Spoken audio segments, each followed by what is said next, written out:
Salve Maria, pessoal! Vamos para mais um dia de meditação, um mês com Maria.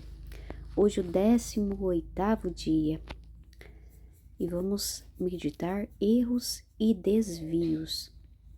A igreja teve que combater sempre contra erros e desvios, pois não existiu período de sua história em que não tenha sido perturbada pelos assaltos de quem a queria arrastar na desordem doutrinal e moral.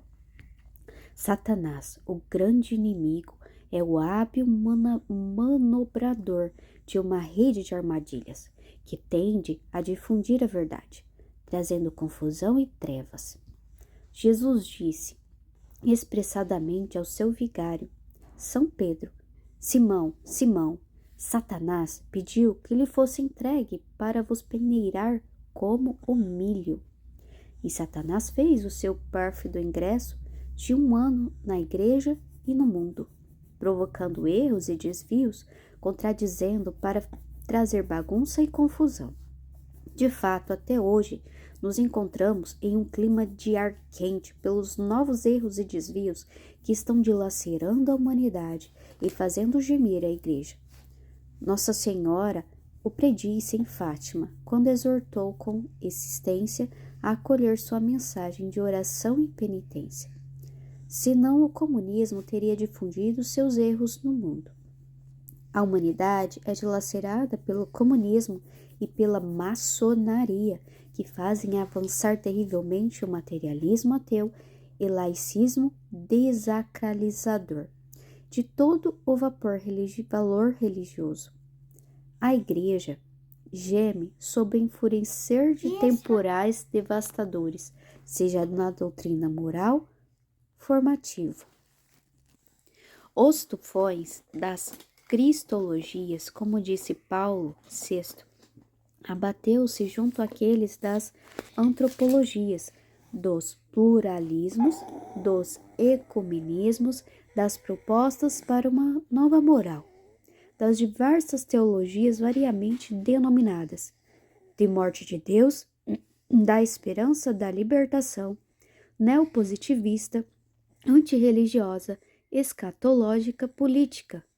Que Babel tenebrosa! Na hora das trevas. Consequências? Incertezas para as verdades atacadas ou negadas. A Santíssima Trindade, a divindade de Jesus, a encarnação do Verbo, a concepção virginal de Jesus e a virgindade de Maria, a ressurreição de Cristo, o sacrifício da Santa Missa, a presença real de Jesus na Eucaristia, a existência do diabo e do inferno, do purgatório e do limbo, a necessidade do batismo, a imortalidade da alma, a infabilidade papal, incertezas na moral, pecado mortal inexistente para os que não se resguardam de atos impuros, desejos carnais, leituras imundas, relações pré-matrimoniais e extraconjugais, pílulas anticoncepcionais, divórcios, homossexualidade, eutanásia e aborto, blasfêmias, confissão a eliminar, comunhão em pecado mortal, nenhuma obrigação às santas missas festivas, liturgia a gosto pessoal, fim do rosário. Incerteza na vida da igreja, destruída a ação católica, fechados muitíssimos seminários, perdas enormes de vocações sacerdotais e religiosas, padres, freiras e frades que renegam a consagração a Deus, ordens religiosas em declínio, rebelião aberta ao Papa, formação de grupos extremistas, quase total falta de conversões, profanação de igrejas e altares. Tinha razão Padre Pio, que ao fim da sua vida exortava a rezar essa jaculatória. Ó Jesus, salva os eleitos na hora das trevas. Sempre com a igreja. Jesus Cristo é o mesmo ontem, hoje e sempre. Não vos deixai desviar por doutrinas diversas e estranhas. No meio das tempestades dos erros que circulam como veneno no sangue, fiquemos bem unidos à igreja, coluna e fundamento da verdade. Fiquemos bem unidos ao vigário de Cristo, único infalível na fé. Fiquemos bem unidos ao vigário de Cristo. Fiquemos bem amarrados aos doutores e santos da Igreja, que nos ensinam o caminho certo pelo qual poderemos chegar à perfeita união com Cristo, isto é, a santidade. Só esta é a Igreja, nossa mãe. Só esta é a defesa certa dos erros e perigos. E a Igreja falou, até hoje, contra todos os erros da hora presente. O Papa ou as congregações da Santa Sé rebateram os erros e defendeu as sacrossantas verdades da nossa fé evangélica. Nada mudou nem mudará, porque a verdade do Senhor dura para sempre. A heresia é sempre uma novidade, porque é a corrupção da verdade. São Cipriano compara a heresia a um ramo cortado da planta. É condenado a morrer, ou ainda é semelhante a um rio separado da fonte. Secará em pouco tempo na terra árida. Nós queremos estar com a Igreja. O maior despropósito. Padre Pio encontrou alguns operários que trabalhavam no convento. Eles informaram que eles eram comunistas, mas católicos. Respondeu zangado: comunistas católicos? Pode-se dizer uma besteira dessas? Infelizmente, este enorme despropósito é a bandeira de muitos comunistas e muitos católicos. Creem de pôr juntas as duas coisas, sem se darem conta que se excluem reciprocamente. O verdadeiro e sincero comunista é ateu.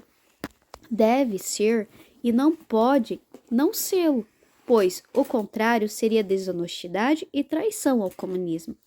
O verdadeiro católico deve ser crente e não pode deixar de sê-lo, renegando o ateísmo e toda a doutrina que não seja a de Cristo.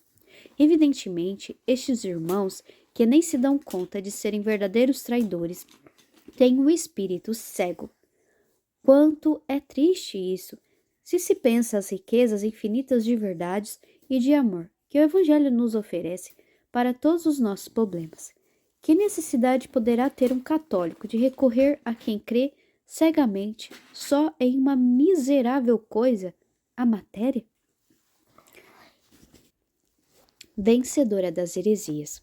De frente ao espetáculo desolador dos erros e desvios que estão dilacerando a humanidade, nós, católicos, não devemos perder a coragem, pois temos a vencedora de Satanás e de todos os erros, a Imaculada, aquela que pisa a cabeça da serpente infernal. Uma velha antífona da igreja cantava assim: Tu só, bendita Virgem, abateste todas as heresias do mundo inteiro. Tudo está em que nós amamos Maria. Rogamos a ela e a imitamos com generosidade. Ela nos protegerá e nos livrará dos perigos. Digamos com a filial confiança de São Filipe Neri: Maria Santa, põe-me a mão na cabeça, senão fico herético e comunista. Entregamo-nos ao seu coração imaculado, porque ela triunfará. Defendamos Maria dos ataques inimigos, que hoje lhe nega não só o devido culto, mas o devido reconhecimento das maravilhas que Deus nela operou. Com a perpétua virgindade da alma e do corpo, com o parto virginal de Jesus, que não só não diminuiu, mas consagrou a integridade virginal da sua Mãe Santíssima. Da liturgia. Hoje é fácil sentir sombras sobre a Imaculada Conceição e Assunção. Esvazia-se de toda a consistência a verdade da mediação universal de Maria. Reduz-se de muito a sua realeza e presença de graça. Atacam-se as formas de devoção mariana, até as mais veneradas, como o Santo Rosário e os meses a ela dedicados. Precisamos reagir. É nosso dever defender com paixão de filhos a honra, a beleza de nossa celeste Mãe. Lembremos de Santo Afonso Maria de Ligório, que quando empunhava a caneta para defender a Virgem dos ataques inimigos, chorava lágrimas quentes. Que grande coração de filho ele tinha! E nós? Votos. Oferecer o dia pelas necessidades da igreja, recitar um rosário por aqueles que traem a própria fé, e uma mortificação de presente ao Imaculado Coração de Maria. E aqui tem uma observação. Quando o padre Stefano se refere ao limbo, não está falando nem do inferno e nem do paraíso. Limbo vem do latim limbus, que quer dizer orla, borda ou margem. Na teologia católica, é usada para significar um local ou estado onde os patriarcas do Antigo Testamento encontravam antes de Cristo. E depois de Cristo, o local onde crianças sem batismo se encontram após a morte.